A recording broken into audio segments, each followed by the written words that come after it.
Hi, everyone. Judge Andrew Napolitano here for Judging Freedom. Today is Tuesday, November 18th, 2025. Alastair Crooke will be with us in just a moment on why he understands, after spending some time in Moscow, Russia believes Europe wants war.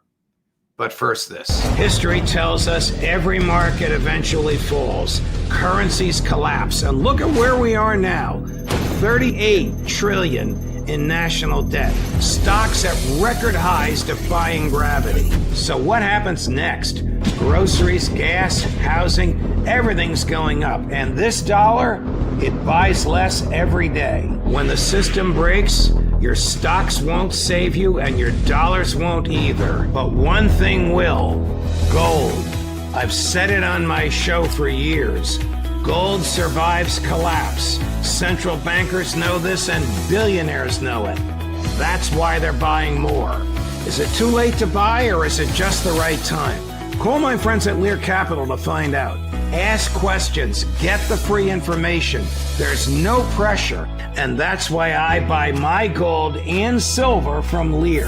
And right now, you can get up to $20,000 in bonus metals with a qualified purchase. Call 800-511-4620 or go to LearJudgeNap.com today.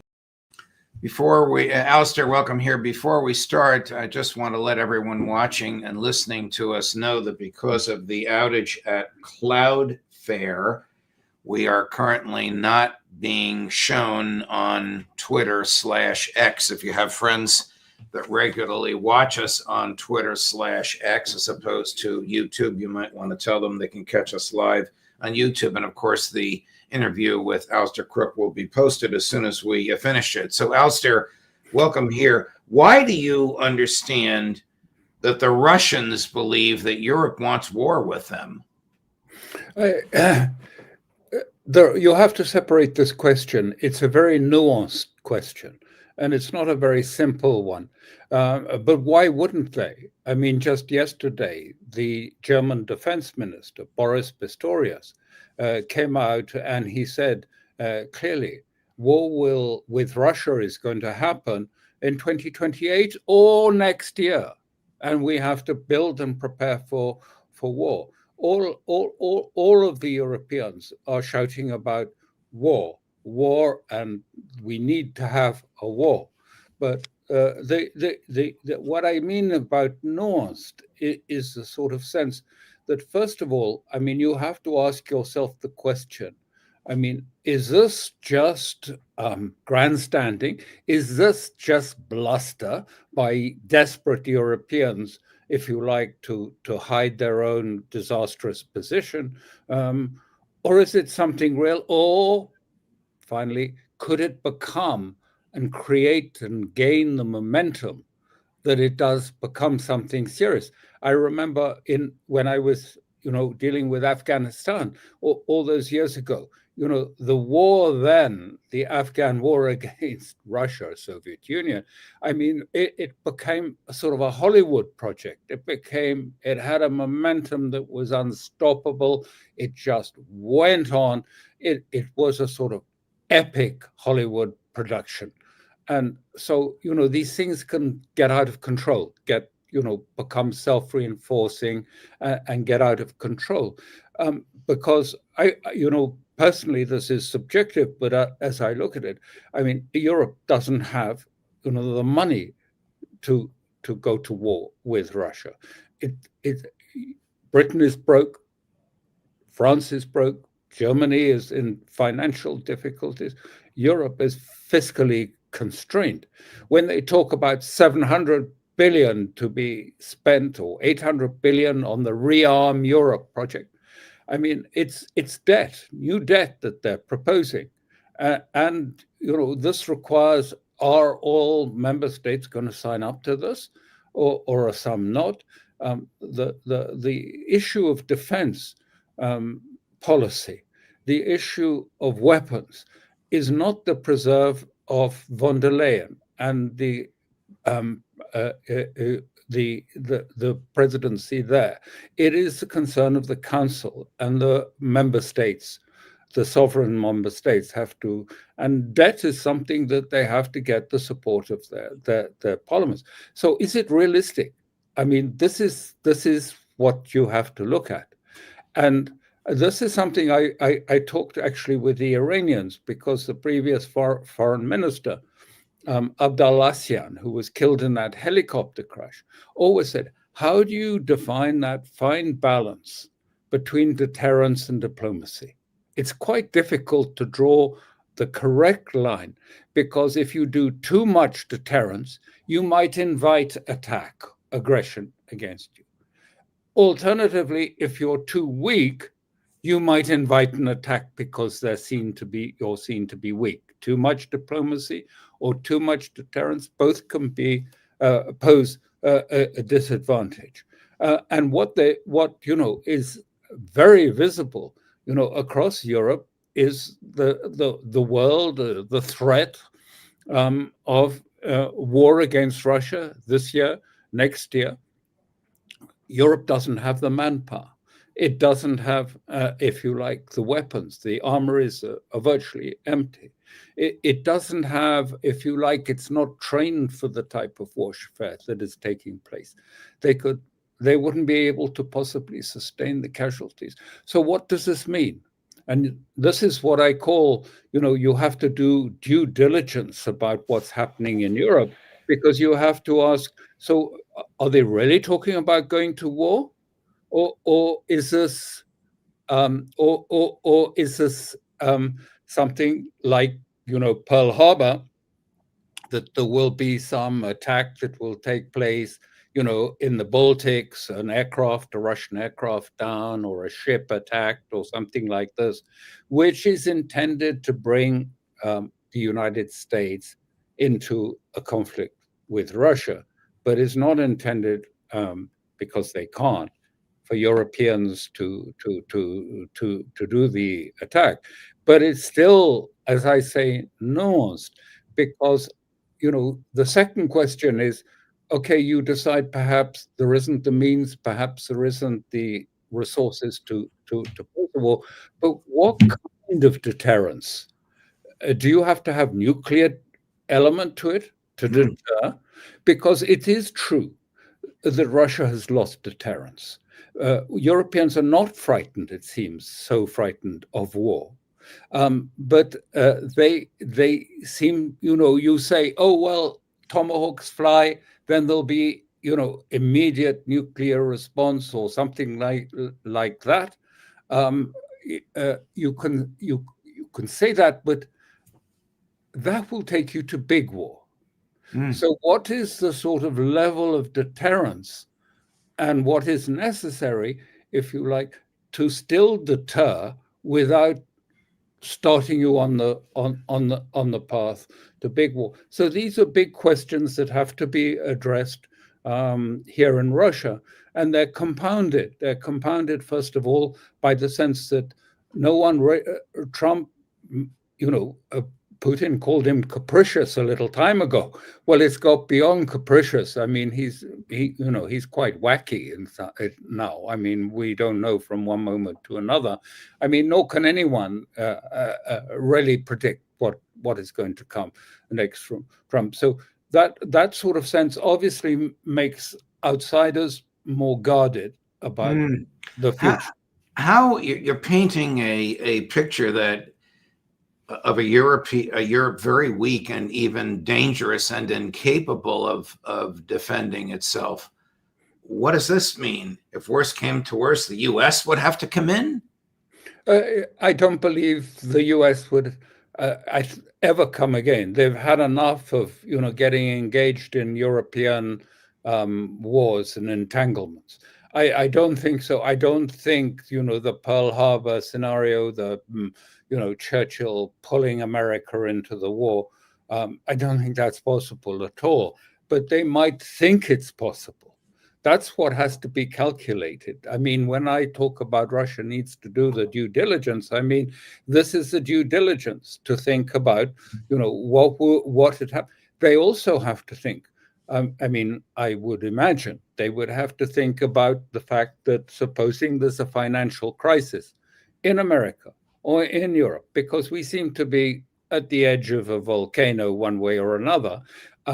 Would that make life even, would that make the United States more erratic, more aggressive, or more willing to make concessions and come to some sort of understanding with Russia? Well, my money would be on the latter. It would, there would be anger and the desire for diversions, and that would mean a sort of rather a sort of lashing out to divert from a financial crisis, which might cause all sorts of internal political problems. But it's the same problem in Europe. I mean, we have a completely bifurcated economy, what I call the cornucopia of sort of ever progressing monetary gains from the stock market for the 10%, and for the sort of the rest of society, a sort of slow degradation of their standard of living, getting closer and closer to the sort of paycheck to paycheck, month by month status. So all of these things have to go into that question: how do you deter? By what measure? And will it be effective in these sort of uncertain conditions in Europe and the United States? Wow. How much longer do you think the war in Ukraine will go on and the Europeans will continue to, I guess, borrow money to pay for American arms? And secondly, will they steal Russian government deposits in European banks? Well, they're desperate to do the latter. They're desperate to, I mean, there's a huge momentum to steal, 140 billion to keep the Ukraine conflict ticking over or going. But they really don't. I mean, the situation is that Europe doesn't really have any alternative, because it knows it can't raise by individual states providing the money. They won't do it. I mean, there are some will do it, but other states won't. It needs a majority decision to raise money in that way. So the easy way is to steal the money. But to steal the money will create huge legal problems and huge risk problems for the euro. To do that, I mean, first of all, Belgium will open itself to legal action. Even outside Belgium, it could happen in Hong Kong or some other part where Euroclear has an offices. And my understanding is Euroclear has something like 40 trillion of central bank deposits on hold with it. What would happen to those 40 trillion of deposits if they stole the 140 billion from Russia? I mean, this would be, and what would happen to Belgium? I mean, because the Belgian government might find itself liable. I mean, the government as a state would find itself liable for much of this money. So it's by no means clear that in the end, I mean, they've put it off now till December. There will be a European heads of government meeting in December, finally to try and persuade the Belgians that somehow Europe will guarantee them, and you can go safely. We can take your money and use it to prop up. The second part of your question about Ukraine, personally, I think that we're thinking it in the wrong way now. By which I mean, what's happening on the battlefield, of course, is now much clearer and predictable in many ways. However, what is not predictable is what is happening inside the Ukrainian politics and society in response to what is happening on the battlefield. Because ultimately, this is going to be, I've often said, what's going to happen in Ukraine is like going bankrupt. You go along in this slowly, and then very fast. And there's then there is a sort of a complete and sudden cascade. And sentiment, I think, can change quite dramatically against the embezzlement, the corruption evidence that has been shown for those all around Zelensky. I mean, he's really affected the population. But how much? Are they ready to take on the hardliners in Kiev? I mean, don't forget, when I say we, I'm talking about the Europeans, but particularly the British, put the people into power after Maidan. But they'd started that in 49 because these were the old stay behind structures that existed. Of hardline anti, of course, Soviets at that time, but anti-Russian feeling. Ukrainians were part of the stay behind project. And so some of these people much later put into government, put into politics, but increasingly into intelligence, into security, into the military command, so that there could never be a compromise with Russia. They were put in there to block a compromise with Russia. Now, what happens to those people?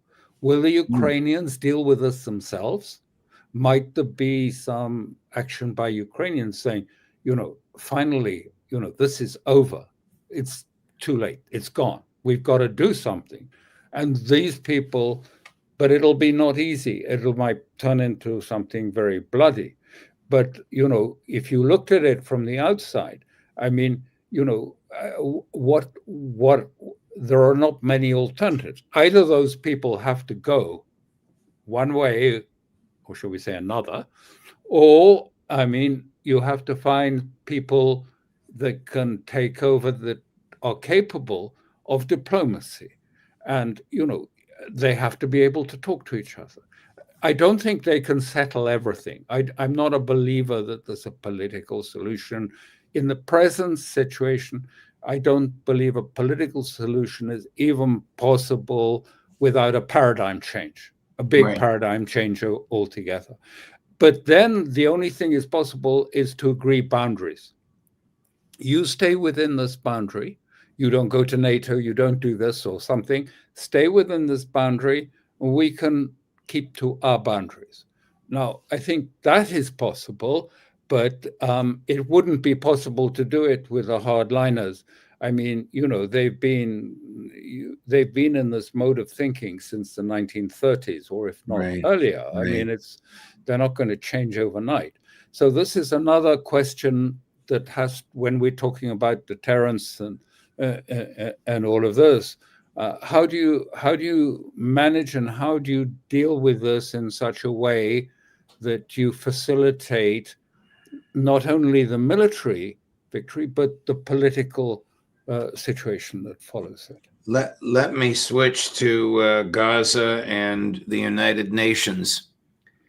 Were you surprised at the abstentions in the Security Council by Russia and China over the Witkoff, Jared Kushner, Donald Trump, so-called ceasefire, Board of Peace, Tony Blair nonsense that now appears as if it's coming? Well, I mean, this personally, I would have preferred them to veto it. Yes. China and Russia. But but I have to acknowledge, I mean, all of the Arab states supported the project. I mean, the Sunni Arab, the Gulf states, all of them supported this. So it would have been difficult for Russia and China to go completely against the Arab consensus, I think. But the second thing I would say is, I imagine, it is my imagination, that in Moscow here, it would probably be thought, look, phase 2, phase 3 of this project are going nowhere. There's no acceptance by these Arab states. They're quite happy to sign on to the project in an abstract form, but they're even reluctant to send troops. They're reluctant to get involved with it in any serious way. So why don't we, let it go ahead and let it die of its own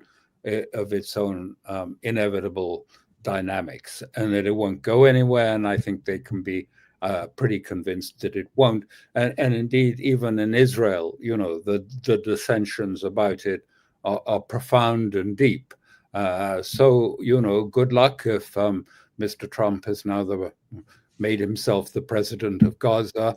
I mean, all we can do is say, well, good luck with that, boy. I want to go back to Europe and Russia, if I could, since you've just spent nearly a week in Moscow and you had the privilege of addressing some rather significant people in Russian government, politics, culture, military intelligence, and society. Are you able to put your finger on a collective pulse, if there is such a thing? What do they think of Donald Trump? It would be easy to say that they, dismiss him or something. No, I think Russians as a whole try and understand people deeply. And I think they have a better hold on understanding Trump than many in Europe, who either have, follow this, the syndrome that they have of, a complete derangement about Trump, or they're avid supporters of him. And I would think that people here are looking, he is unpredictable and becoming more unpredictable. That makes everyone uneasy, very uneasy, because they would like predictability, at least the modicum of predictability, and that doesn't seem to be much in evidence. So I think they are concerned how this will, that this could easily, again, if there was, what is likely to happen from the Europeans? A false flag, a decapitation strike, some sort of assassination attempt. There is reports of an assassination attempt even today and yesterday in Moscow. Not against Putin or anything, but against a leading figure. So, I don't know it's true. I haven't seen it confirmed, but there is a sense that Europe can do something stupid, do something to provoke, false flag, attack on a nuclear, in Zaporizhia, nuclear power plant to try and, pull America away from its reluctance to get involved in another European conflict and to pull it in. So I think they have a fairly good idea. However, the lesson from Trump is clear. That apart from what I'm saying is they try to understand people's psychology very deeply. But apart from that, they understand that anything said by Trump cannot be taken as meaning his capability of doing it. They understand that he does not have agency in this. He can say things, but he does not have agency to implement them or to carry them through, or the political ability not only just to implement in a formalized way, but an agreement would need to be implemented. And what they have seen is no beginnings, no effort to start implementing an agreement. And the other thing to say is, here we are, after a long period of time, there are no real channels of communication. All the track to things are dead, have gone. Yes, there are one or two people, who you can probably talk to and Russians can talk to, but they don't have either the legitimacy or the weight in Washington to bring about a shift in political thinking.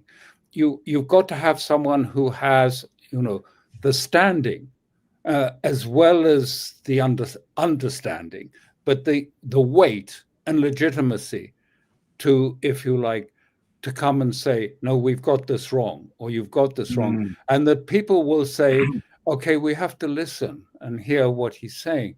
But at the moment, everyone. So I don't believe, as I said, there's any prospect for a political solution at the moment, even if there is a meeting in Hungary or not.